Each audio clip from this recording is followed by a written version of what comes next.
in New York City on a Friday at 4 o'clock, scared to death with 3 bats in my little briefcase, my glove. I didn't have a uniform. I didn't have a hat. Leo said to me, son, as long as I'm manager, you are my center fielder. You do not have to hit. Just go out and catch the ball. And from those words from Leo DeRocha, I think, gave me a little courage. And I went on from there.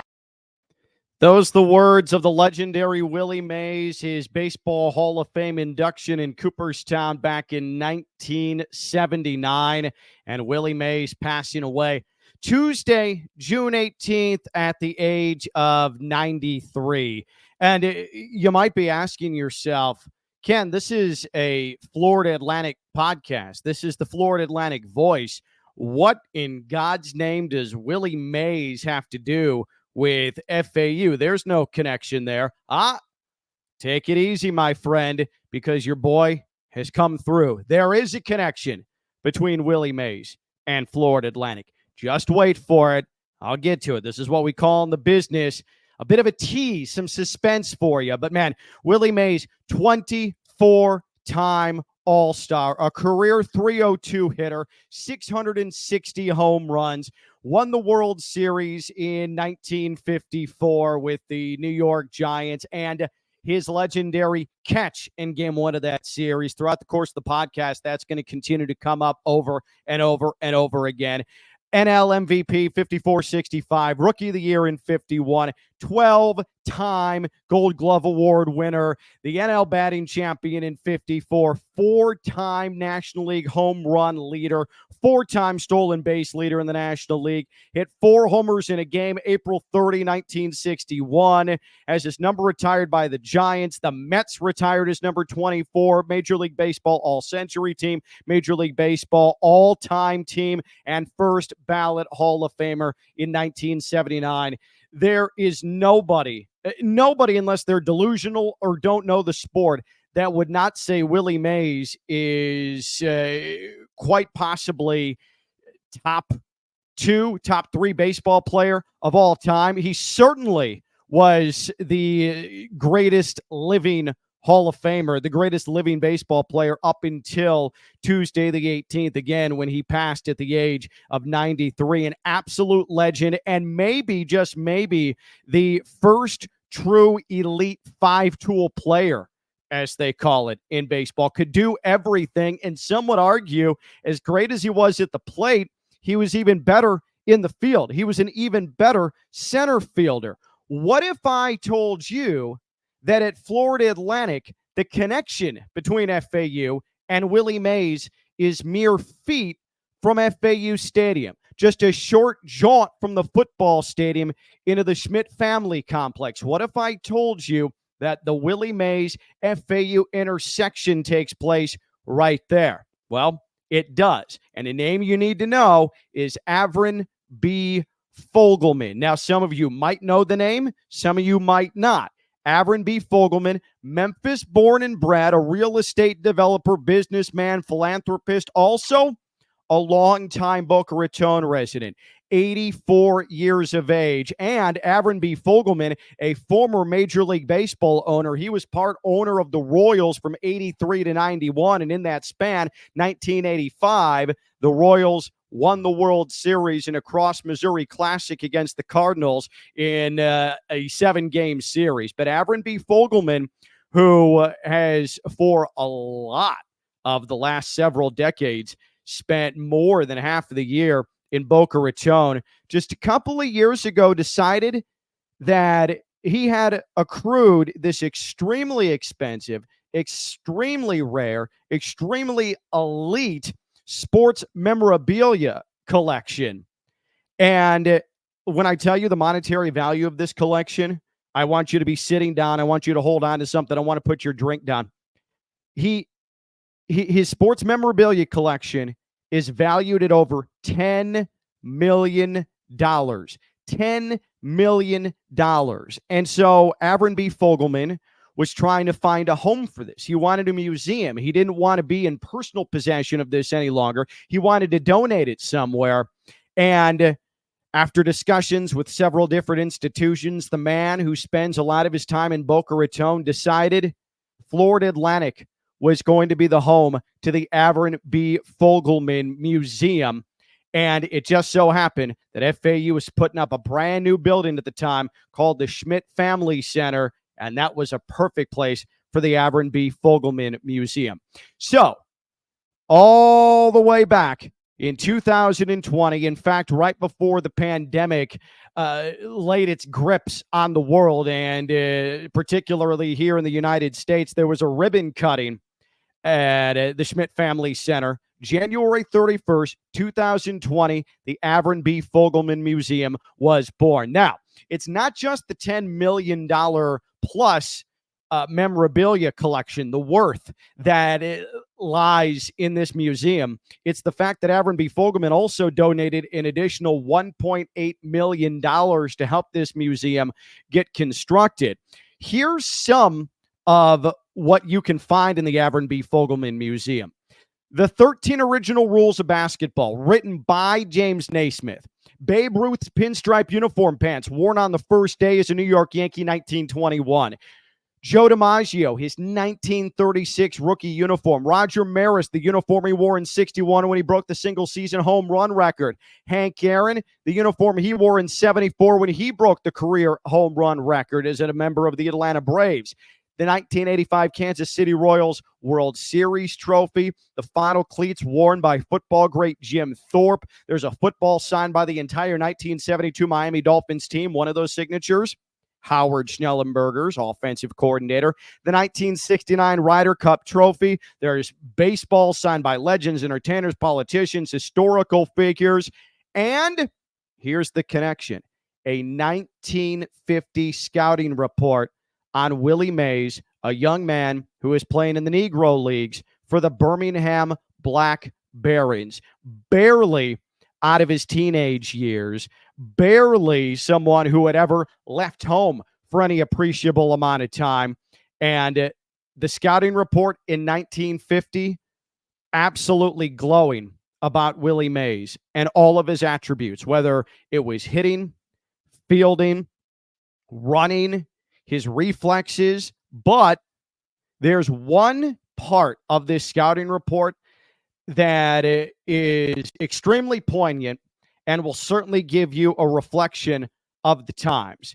And it's extremely appropriate coming off of Major League Baseball paying homage to the Negro Leagues with the game that they played at Rickwood Field in Birmingham just several days ago at the time of recording. Rickwood Field, by the way, the home stadium of Willie Mays' Birmingham Black Barons, where he won a Negro League championship in 1948. But after just over 2 seasons, Willie Mays was getting set to break into Major League Baseball. There were several teams that were interested, the New York Giants being one of them. And on the scouting report, the words, "The boy is colored," and colored is underlined. Wanted everybody to know, this particular scout, that Willie Mays, yes, he was colored, but bold, all capitalized, this boy is colored. That scouting report sits in the Avron B. Fogelman Museum. Now,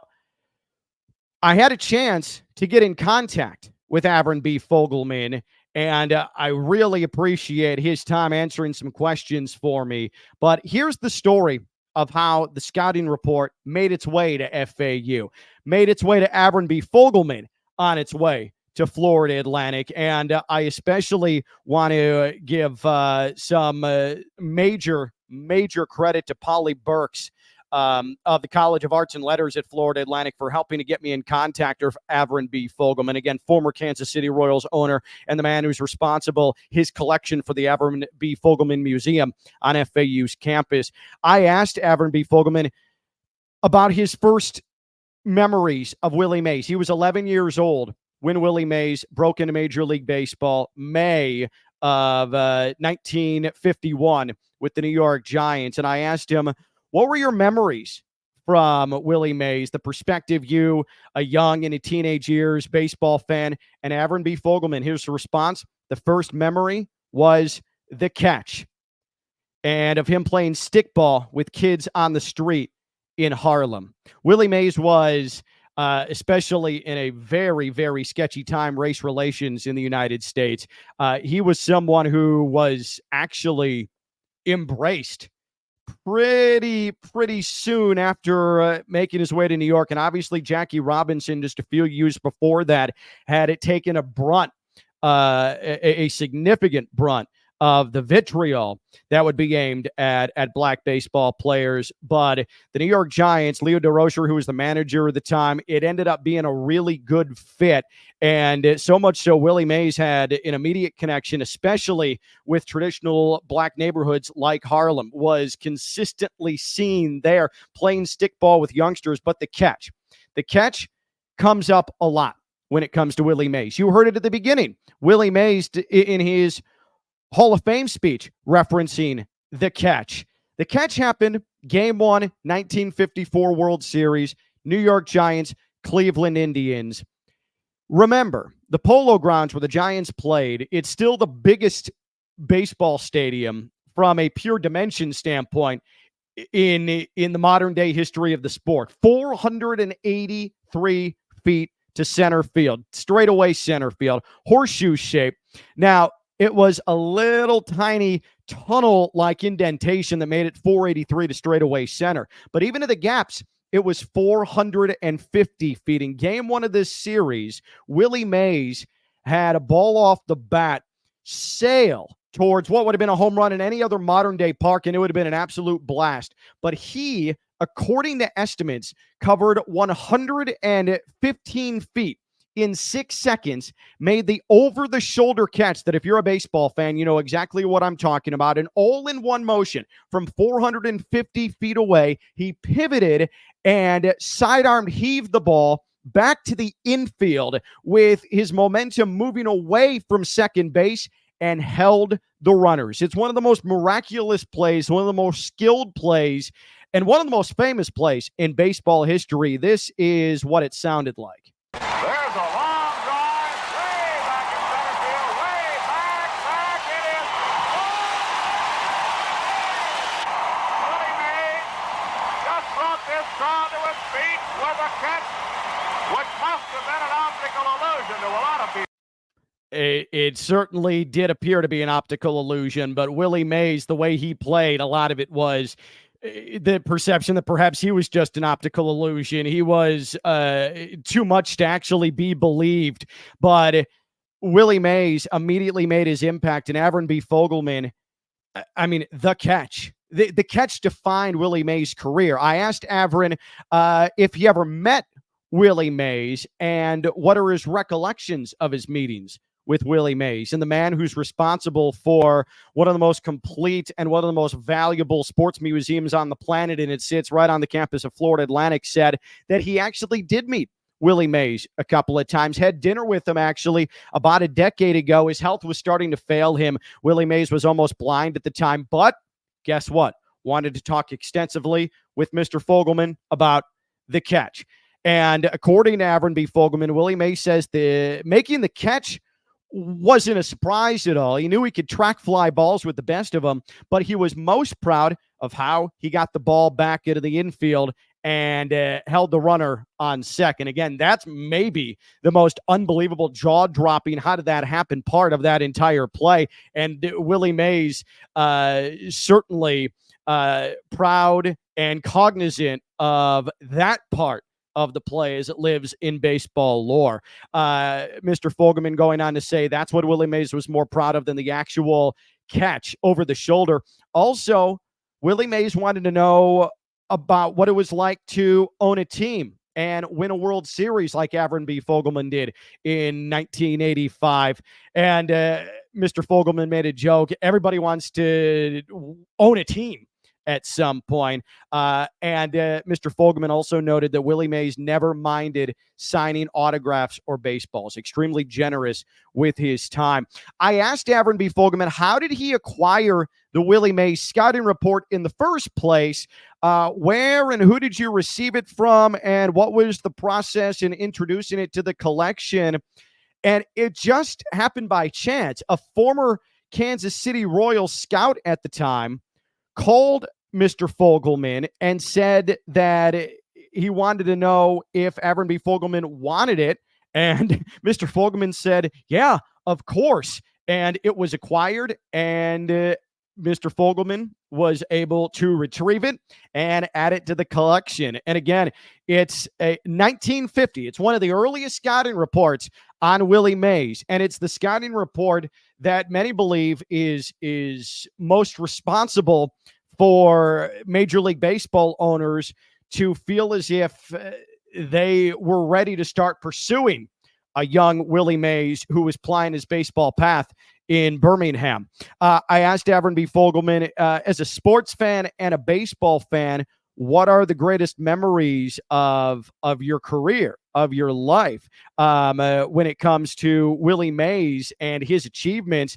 And Mr. Fogelman, he said that Willie Mays is the greatest combination of hitting, base stealing, defense, and had the best arm of any other player ever. I talked about the 5-tool earlier. That's the definition right there of the 5-tool player. I get the sense that Avron B. Fogelman agrees with me that the first true elite Hall of Fame 5-tool player, well, it's Willie Mays. And I wanted to know, upon the passing of Willie Mays, what the initial consuming thought was for Mr. Fogelman. And he said he was very sorry, and it did give him a chance to reflect on the times that he had with him. So again, as we honor the great Willie Mays, his impact not only on baseball, not only on sports, but on American culture as well, it is important to note that at Florida Atlantic, there is certainly a connection between the great Willie Mays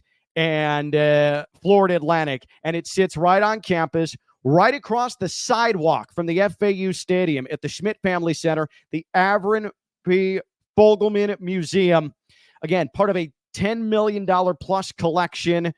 It is a 1950 scouting report, an authentic scouting report of a young and burgeoning Willie Mays.